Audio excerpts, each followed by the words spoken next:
How likely is it? Well, more likely. Um, First of all, what's different now from any decade previous is how available design information is. This design was the Iraqi design. It was inadvertently posted with much more detail on the IAEA website for about 6 months. And they learned that, well, wait a minute, they didn't know it was up so much, and they took it down finally when they were told it was too detailed, shouldn't have been up. This design was itself more advanced than the design we used at 1945 with our Mark III. And in fact, it would have worked and was shopped around a bit. Let's go to the next slide.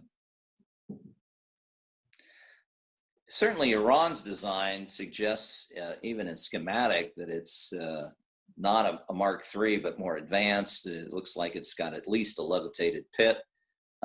It could be hollow core for all we know. And certainly the bridge wire system and ignition system is far more advanced than anything first generation.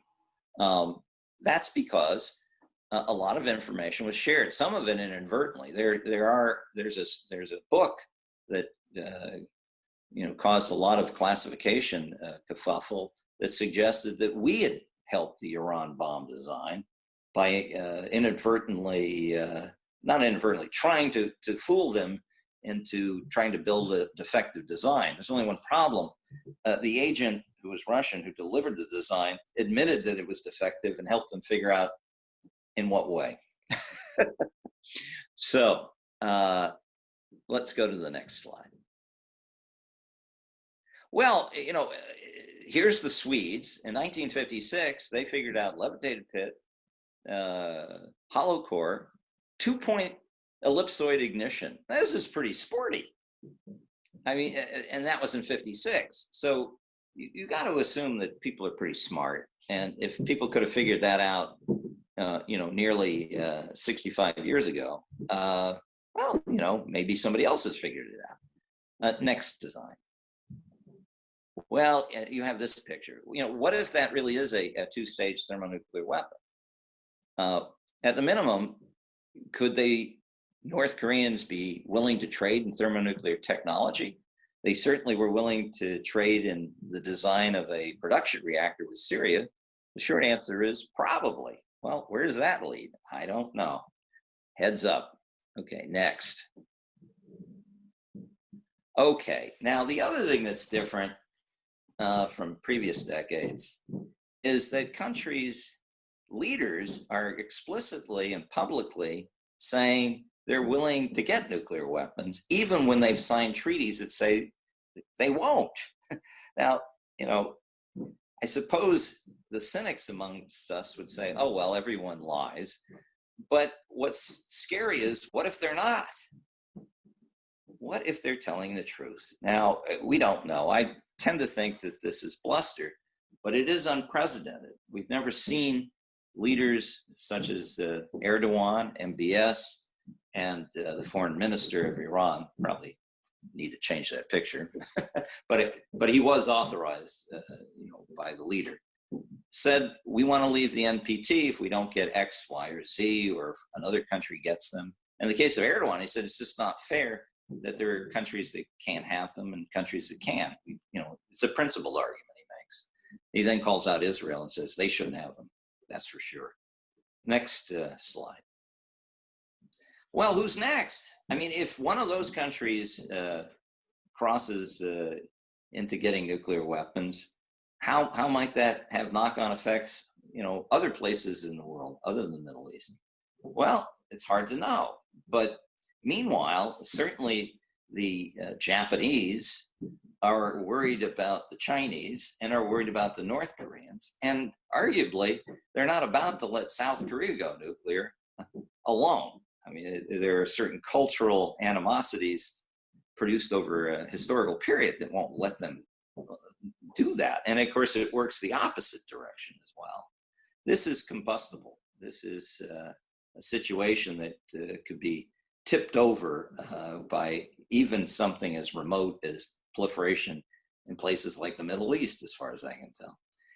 By the way, once Japan or South Korea goes, you have to start asking questions about another country that had a nuclear weapons program once, Australia. And how these countries relate to us. Do they go their own way? Do they go Finland and feel like they have the protection of their own bomb and therefore don't need to be terribly concerned about having close military ties with the United States? Well, inquiring minds want to know, and if we're not lucky, we'll find out. Next slide. Okay, well, I mentioned China. That's another thing that's different. It isn't just Russia that's the main driver now of uncertainty about nuclear weapons. Let's take a look. Here are the traditional and respected projections of what China has and what it might get in the way of nuclear weapons. And you'll notice that the trend lines, whether you're the Federation of American Scientists or Stratcom, are upward. And that you're talking at least in the hundreds, debates about whether it's 200 or 400 or whether it'll be 600.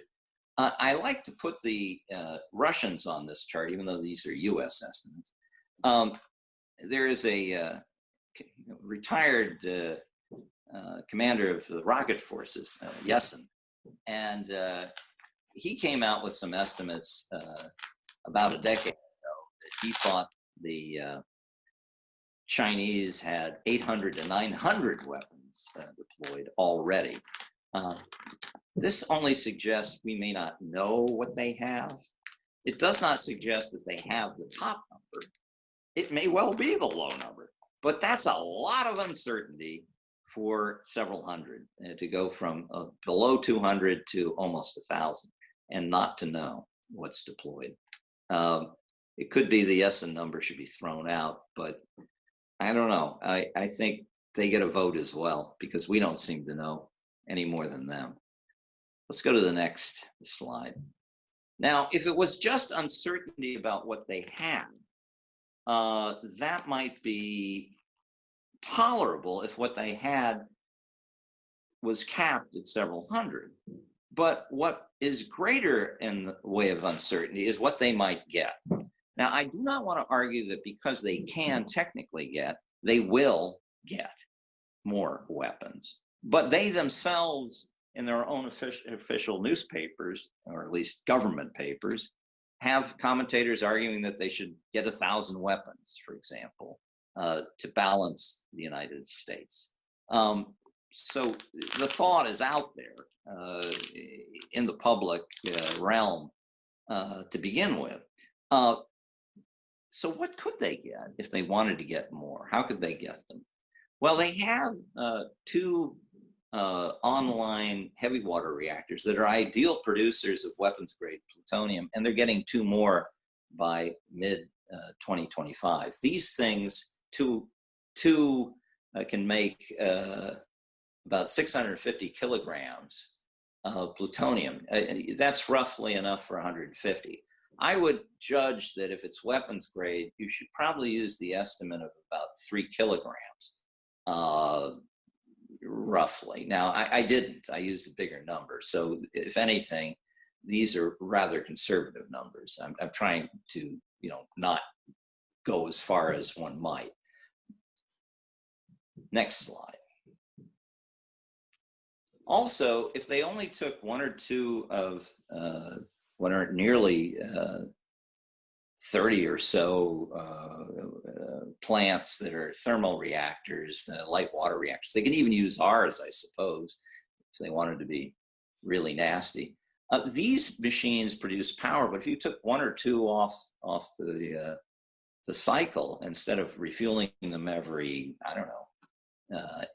18 months, you refueled them once every, 10 months, you could get, about 40 bombs worth of weapons grade plutonium per year. So, that's of interest as well. Next slide. Then they're building fast reactors, which, as in their normal operation, just produce weapons grade material in the what they call the blanket. And they have a small one that's worked, a little infrequently, but they're gearing up for one that is 600 megawatts electrical, and it should come online, they hope, mid or so decade. And it will produce a certain number of weapons worth per year. We'll get to those numbers shortly. Let's go to the next slide. Then you, of course, have to take the spent fuel and chemically strip out the plutonium, which is the valuable byproduct of fission that you can use in bombs. We have quite a little bit of activity going on. In 2021, they were supposed to open. Then the Japanese said, well, maybe 2022. I think it's now slipped to 2023. But they have a plant that can produce 1,600 bombs worth of plutonium per year, and that is conservative. And it's pretty much, there as a kind of loaded gun, if you will, for a fissile material race. The Chinese, meanwhile, have a 50 metric ton per year plant, which can produce a certain number of bombs worth of plutonium per year. The number here I have is, it should be, let's see, 2, 4, I think it's closer to, I think it's a lower number than that. That is that assumes advanced weapons design, which I'm sure they have 100, but I would perhaps make that lower. The planned plant that they have is a 200 metric ton plant, and it's under construction, and it would be able to produce roughly 400 bombs worth per year if it was used for that purpose. And they have an even larger one that they are trying to get the French to build, which may never get built, but it's even larger still. It's twice as big.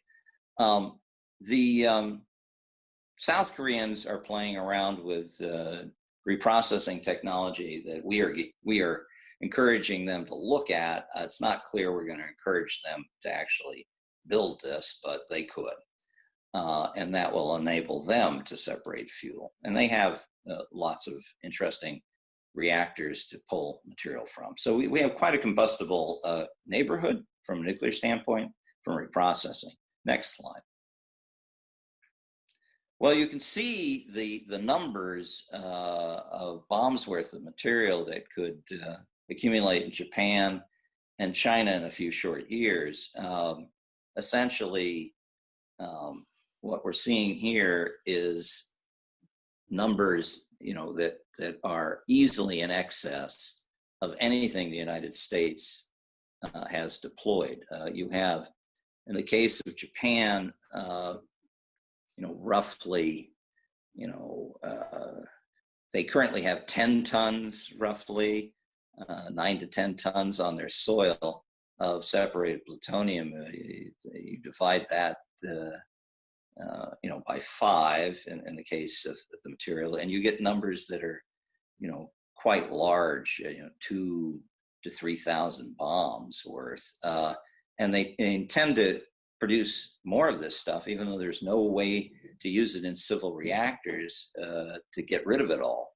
In fact, it'll mount up even more if they open up that Rikasha plant.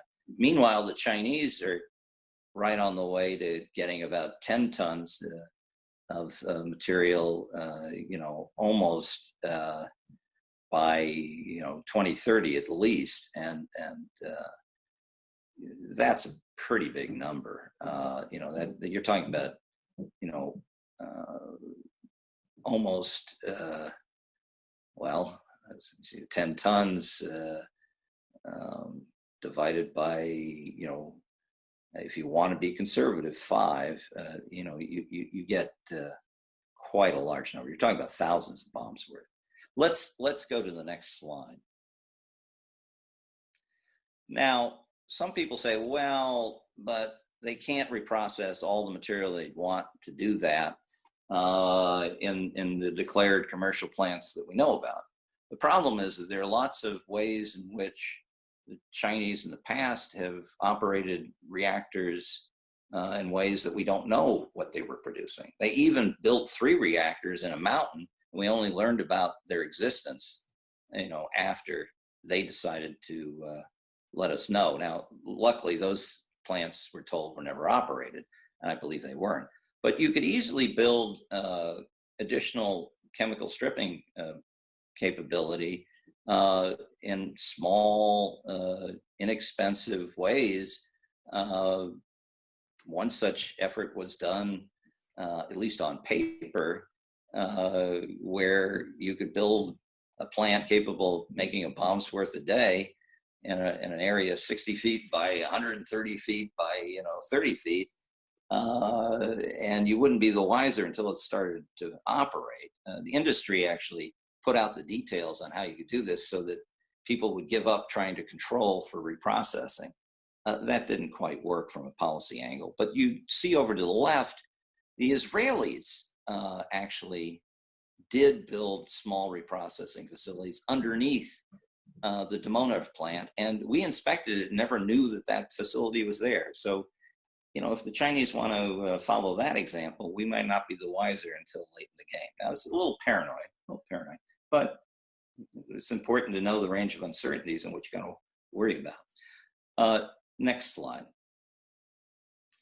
Then there is this uranium enrichment capacity. In this picture to the right, there's a kind of a blue plant to the bottom, and it's plant 814, and it's a dual use plant. It's used for naval reactor fuel. It could indeed be used also to make bombs. Ricasho has a uranium enrichment facility that is, I think, way in excess of what Japan probably needs, but currently, because they only have about 9 or so reactors operating. And then, of course, there are the declared and known facilities that are civilian in China that are quite extensive. Let's go to the next slide. Well, if you take a conservative cut and you just say, well, what if they ran the 4 heavy water reactors that they're going to get or have, 2 out of some 40 light water reactors they have or are going to get, and one of the breeder reactors that they're going to complete, you end up with, by mid-decade, 4,000 kilograms plus. It's 47.5. Well, you divide that by, this is all weapons grade, you divide that by 3, you get over 1,000 weapons immediately. And if you go out to 2030, you end up with, more than 3,000 weapons worth. If you add the enrichment, you get, at a medium case of projection of what its capacity is, you get, I don't know, again, you might divide that by 12. So 12 into those numbers, it's like, 5,000 bombs and, I don't know, 3,000 bombs or 2,000 bombs. You add all those numbers up, that is an enormous uncertainty. It is not just a doubling from 300 to 600, which is what most people think the military intelligence are saying.